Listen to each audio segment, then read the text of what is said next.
Hello, আসসালামু আলাইকুম। কিছুদিন ধরে আমাদের বাসায় যে পরিমাণে গ্যাসের প্রবলেম হচ্ছে, গ্যাসের কারণে আমাদের রান্না করে খাওয়ার মতো গ্যাসই থাকে না। তো সেই কারণে আমি কুকারে মাখিয়ে খিচুড়ি বসিয়ে দিব। খিচুড়ি রান্নার জন্য আমি সব ধরনের মসলা আমি একদম দিয়ে নিচ্ছি একসাথে, যেহেতু মাখিয়ে এটাকে বসাবো। এই ছোট কুকারটাতে বাবুর খাবার রান্না করি। তো আজকে আমি আমাদের জন্য খাবার রান্না করব। দেখি ২ জনের মাপের খিচুড়ি হয় কি না এটার মধ্যে। এতে সব কিছু মাখানো শেষ, আমি পানি দিয়ে দিলাম। এখানে আমি পেঁয়াজ টেয়াজ, হলুদ মরিচ, গরম মশলা, জিরা, তারপরে কাঁচামরিচ সব কিছু একসাথে মাখিয়ে ডালে চালে এখানে বসিয়ে দিলাম। তারপর এটাকে নাড়াচাড়া দিয়ে নিলাম। তারপর এটাকে ভাপে বসিয়ে দিব।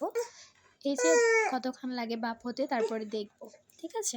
আর এই যে আমার বাবু এর মাঝখানে যে পক পক করছে, একটা ভয়েস ওভার করতে গেলে তার যে প্রচণ্ড লেভেলের জ্বালাতন করে।